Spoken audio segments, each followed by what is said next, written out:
the sound of the beast. Whoop, whoop. That's the sound of the police. Whoop, whoop. That's the sound. La esclavitud fue abolida por la proclamación de la emancipación del año 1865 por el presidente Abraham Lincoln.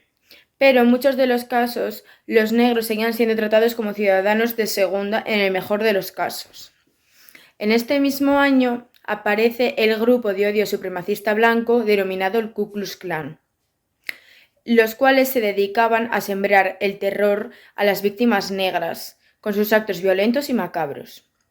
Con sus asesinatos y maltratos dejaban claras sus ideas racistas, xenófobas, segregacionistas y anticatolicistas. Las leyes de Jim Crow llegaron a generar toda una cultura de segregación que marcó la vida y la convivencia de gran parte de los Estados Unidos. Fueron derivadas de los códigos negros, que también habían limitado los derechos civiles y las libertades civiles de los afroamericanos. Se segregó en las escuelas, en los lugares y transportes públicos y en negocios privados, como es el de la rama de la hostelería.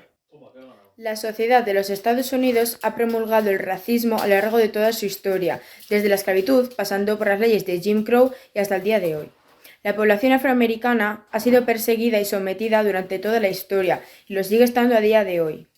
En la actualidad, se utilizan otras circunstancias para enmascarar ese racismo, como es el caso que hemos analizado en el libro Tras el grito, donde nos explica el origen de la guerra contra las drogas y cómo la población afroamericana era perseguida y culpada por la adicción y el tráfico de drogas. Fue en el año 1963 cuando desde las escalinatas del monumento a Lincoln en Washington D.C., Martin Luther King pronunció un discurso alentador que cambiaría el curso de la historia. Tengo un sueño, que un día esta nación se levantará y vivirá el verdadero significado de su credo, que todos hemos sido creados por igual. Este hombre fue un pastor y activista que dedicó su vida a denunciar las injusticias y a conseguir los derechos civiles de la población afroamericana, hasta el día de su asesinato a manos de un segregacionista blanco en 1968. Billie Holiday fue una de las cantantes más destacadas de la historia del jazz. Fue una mujer muy fuerte, que, aun teniendo una vida muy complicada, encontró en el jazz su lugar en el mundo. Con sus letras denunciaba la segregación y racismo que vivían día a día en la sociedad americana. Su canción más destacada y revolucionaria fue Strange Fruit, un poema sobre los linchamientos afroamericanos. Pero todo esto no solo llamó la atención a sus compatriotas, sino también que se convirtió en el punto de mira del gobierno federal, el cual hizo todo lo posible por silenciarla. Johann Hari, el autor del libro que ya analizamos en un trabajo sobre Tras el grito, que estudia la verdadera historia de la guerra contra las drogas, da un importante lugar a la reflexión de la vida de esta mujer. Esto se debe a que la Oficina Federal se enteró de que Billie Holiday consumía heroína. Entonces encontró en esto la excusa perfecta para poder detenerla y silenciarla. Al ser perseguidos y no poder integrarse y sentirse como iguales, los afroamericanos empezaron a formar guetos en los cuales solo vivían personas de color. Allí se sentían seguros y protegidos por los suyos, pero esto acarreó un problema, que fueron la falta de recursos esenciales como es el trabajo para ganar dinero, la comida, la sanidad y la educación. Todo este clima llegó a la aparición de bandas que traficaban con drogas para poder ganar el dinero necesario para sobrevivir y dio lugar a un ambiente lleno de violencia y precariedad. El hip hop apareció como una vía de escape en la que los jóvenes podían invertir su tiempo para alejarse de las drogas y de la vida callejera, a la vez que utilizaban las letras de esas canciones para expresar lo que sentían y protestar ante la situación de opresión que estaban viviendo. El hip hop nació en los años 70 en las calles del Bronx, como una forma de confrontar la violencia de sus calles a través de la unión de sus 4 principales elementos, siendo estos el DJ que pincharía la música, el letrista más adelante llamado rapero, el b-boy o breakdancer y por último el graffiti. El movimiento del hip hop fue iniciado por Kool Herc, conocido como padre y DJ principal de la cultura, el cual organizó una fiesta clandestina en el 1520 de la avenida Sedgwick, que dio paso a la creación de la cultura, de las batallas entre breakdancers que usarían la música y el baile para competir en vez de utilizar la violencia que estaba a la orden del día en sus calles. El primer rapero de la historia es Coke La Rock, que acompañaba a Herc como letrista en sus conciertos, a pesar de que se considere que el rap siempre ha existido, como por ejemplo el rap político de Malcolm X o el rap infantil de Muhammad Ali. Proveniente del este del Bronx nace Afrika Bambaataa, considerado como la persona que mantuvo el hip hop vivo y lo convirtió en movimiento social. Para aquel entonces se consideraba el hip hop como una cultura que otorgaba esperanza, creada de la nada por afroamericanos oprimidos pero con una gran necesidad de expansión. Es por ello que Bambaataa, aprovechando su inclusión en la banda Black Spades, convocó una reunión con los líderes de las bandas para expandir la cultura y defenderla, no destruirla con la violencia. A raíz de la muerte de un amigo de Bambaataa en un tiroteo, provocó no solo que dejara la banda, sino que iniciase el movimiento universal Zulu Nation, el cual consistía en hacer ver a los jóvenes que el hip hop podría ser una buena forma de expresión y de desahogo mediante la utilización del rap, el breakdance o el graffiti como medio de reivindicación artística. El movimiento Zulu Nation fue muy aceptado llegando a Europa a mediados de los 80, principalmente a los suburbios de París, donde habitaban una gran cantidad de personas africanas en malas condiciones, y posteriormente al resto de Europa. El primer grupo de rap fue fundado en 1978, llamado Grandmaster Flash and the Furious Five, constituido por el DJ Grandmaster Flash, el cual introdujo avances y mejoras musicales, como hacer una marca en el vinilo para encontrar más fácilmente el breakdown con la aguja del tocadiscos y poder crear los diferentes ritmos que caracterizaban el hip hop. La canción The Message fue la primera del rap político del género, que salió de la temática fiestera que inició el movimiento en un principio para priorizar un mensaje social por la lucha de los afroamericanos. Esta canción dio pie a que las letras reflejasen estas injusticias de manera explícita, dando fuerza a una forma de movilización y denuncia. A principios de los 80 nace el hip hop de la nueva escuela en la costa oeste, de la mano de Ice-T con su tema Six in the Morning, que daría comienzo al estilo gangsta rap, un estilo malsonante, agresivo e introspectivo que habla sobre las conductas violentas que tienen los jóvenes en las zonas marginales, aunque quien llevaría este subgénero a lo más alto sería NWA a finales de los 80. NWA o Niggas with Attitudes estaría compuesto por Dr. Dre, uno de los mejores productores de la historia, DJ Yella y 3 MCs, Eazy-E, que murió de SIDA a finales de los 90, Ice Cube y MC Ren. Su canción Fuck the Police supuso una revolución social muy grande, no solo por reivindicar los derechos de los afroamericanos frente a las autoridades, sino por su intrahistoria. La policía prohibió al grupo cantar el tema en uno de sus conciertos en Detroit, amenazándolos con ser arrestados si cantaban el tema y siendo avisados por el FBI mediante una carta con las posibles consecuencias que iban a tener si el tema se expandía. A pesar de eso, el grupo no quiso negar su derecho a la libertad y cantaron el tema en el concierto.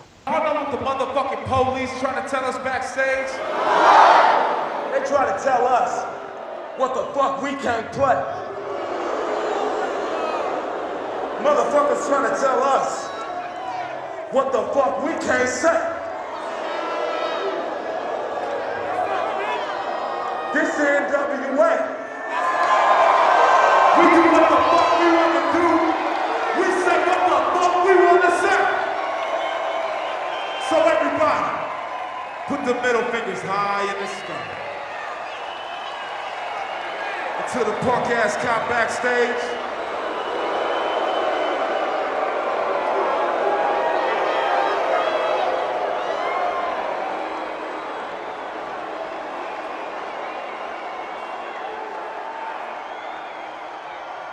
Yo, Dre. What up? I got something to say. Fuck the police coming straight from the underground. A young nigga got it bad cause I'm brown. And not the other color, so police think they have the authority to kill a minority. Fuck that shit cause I ain't the one. For a punk motherfucker with a badge and a gun to be beaten on. It's thrown in jail, we can go toe to toe in the middle of a cell. Excuse will swarm on any motherfucker in the blue uniform. Just cause I'm from the CPT, punk police are afraid of me, huh? A young nigga on the warpath, and when I finish, it's gonna be a bloodbath of cops dying in LA. Yo, Dre, I got something to say.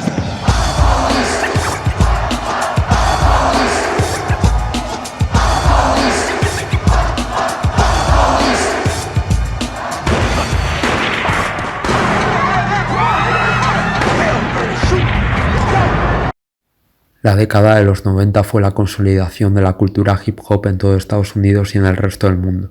La costa este pasaba una pequeña crisis porque se consideraba que había pocos referentes adolescentes que dieran el paso para convertirse en reporteros de barrios. con ideas frescas que pudieran reanimar la voz de las calles y hacerse escuchar, aunque todavía Public Enemy era el principal referente del rap político en aquella época, un grupo idolatrado y seguido por la comunidad, porque eran considerados para muchos la voz de los silenciados. Su canción Fight the Power es un buen ejemplo de las movilizaciones que fueron capaces de crear, reclamando el esfuerzo de los barrios por moverse y no dejarse intimidar por el sistema de opresión. La voz joven elegida capaz de narrar los sucesos que acontecían en los barrios marginales de Nueva York, sobre todo de Queens, fue un joven de 17 años llamado Nas. Este rapero ha confesado en multitud de entrevistas que el hip hop le salvó la vida. No vivía en una zona especialmente acomodada y sus padres se habían separado durante su adolescencia. La cultura le hizo concienciarse y dejar la violencia en las calles para ser un activista tanto en esas calles donde previamente delinquía y a través de los micrófonos. El joven rapero, que estaba destinado a ser la voz de una comunidad, compuso el que es considerado el mejor disco de hip hop de la historia, titulado Illmatic.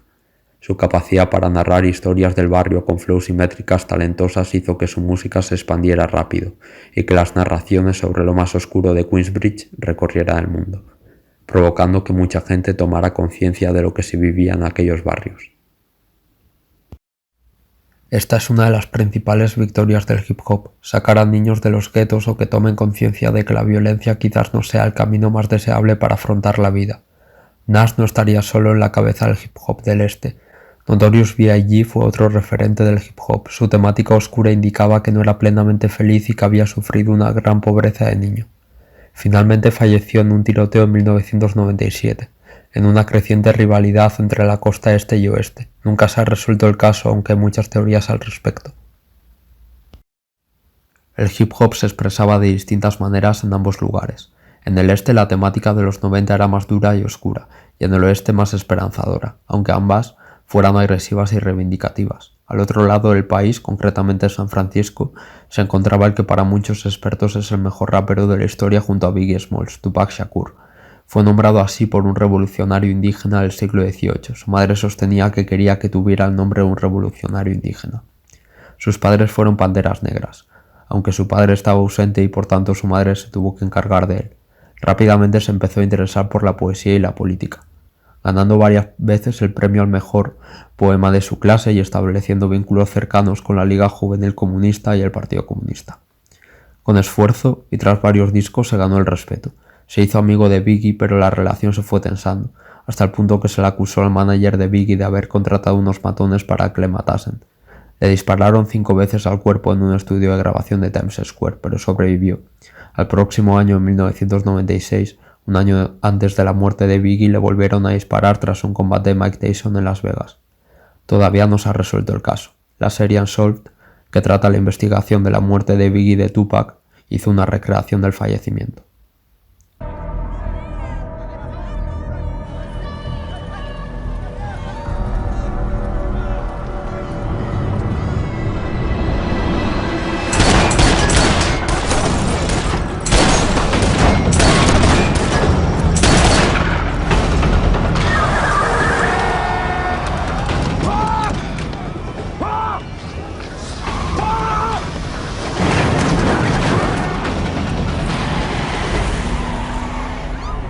Play it in my mind over and over again. I can't block it out. Tupac Shakur fue la cara visible del movimiento hip hop. Concienció a miles de niños que podían aguardar un futuro mejor gracias a esta comunidad. Los asesinatos de Biggie y de Tupac supusieron un duro impacto. El movimiento hip hop fue cobrando cada vez una menor fuerza en lo que concierne a movilizaciones estadounidenses por parte de colectivos relacionados a la cultura.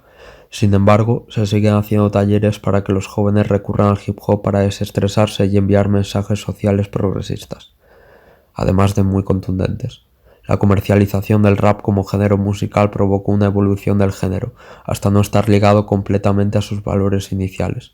Algunos rapean como miembros de la comunidad y otros rapean sin estar inmersos en la cultura y en lo que va muchísimo más allá de lo artístico. El contexto del surgimiento del hip hop español no es exactamente el mismo que el estadounidense, aunque obviamente comparta muchos objetos y rasgos comunitarios. En España, a principios de la década de los 70, era imposible y realmente difícil crear una contracultura visible debido a la dictadura. pero conforme esta terminó y se otorgó una mayor libertad a la ciudadanía, los métodos de expresión salieron a la luz. El movimiento social posfranquista más famoso fue la Movida, donde varios grupos empezaron a hacer música aprovechando la ampliación de miras y esa libertad. Este movimiento coincidió con el movimiento feminista, el laicismo definitivamente asentado en España o la despenalización de la homosexualidad, entre otras cosas. En Navarra, en el País Vasco, también surgió un nuevo movimiento social, dividido en dos fases, la primera durante la etapa final del franquismo y la segunda posterior a la muerte de Franco. En la primera, cantantes que han quedado para la posteridad en la cultura vasca como Benito Lertxundi, Xavier Lete o Miquel Laboa. Eran cantautores que escribían y entonaban en euskera, un fenómeno totalmente contracultural por la persecución de dicho idioma. No obstante, no vertían críticas al fascismo por miedo a ser condenados. A partir de 1983 nació el movimiento del rock radical vasco, aunque a priori la situación fuera realmente buena y esperanzadora, a juzgar por el contraste entre una dictadura y una supuesta democracia y las canciones felices que se publicaban. Lo cierto es que también había incertidumbre y muchas cosas por mejorar. Los cantantes de punk, de rock, heavy metal, ska, reggae empezaron a denunciar injusticias sociales. No es casualidad que algunos de estos géneros musicales estén relacionados directamente con la creación o expansión del hip hop. Se denunciaba principalmente el proceso de la transición, el desempleo, la marginalidad y la puesta en marcha del Plan Zona Especial Norte, un proyecto ideado por el Ministerio del Interior cuya intención era sumar nuevos cuerpos policiales en el País Vasco y el norte de Navarra, además de tratar de concienciar a la población de que este gasto en seguridad conllevaría una mejor defensa de la tradición vasca. Este plan fue declarado inconstitucional en 1984. El factor principal de la llegada del hip hop a España fue la presencia de bases militares estadounidenses, especialmente las de ascendencia afroamericana en la base aérea de Torrejón de Ardoz y de Zaragoza. La música y estética de los raperos norteamericanos causaron un profundo impacto sobre los jóvenes locales. El breakdance comenzó a principios de los años 80, teniendo lugar su nacimiento en el 81 de la mano de colectivos como Madrid City Breakers. El hip hop se empieza a hacer popular gracias a películas estadounidenses. Los primeros ejemplos de graffiti en España relacionados con la cultura surgen a mediados de los 80. El pionero sería Muelle, cuyo estilo fue titulado como graffiti autóctono madrileño. Se empezó a formar un circuito independiente de maquetas y en la segunda mitad de la década se empezó a consolidar gracias a numerosos trabajos.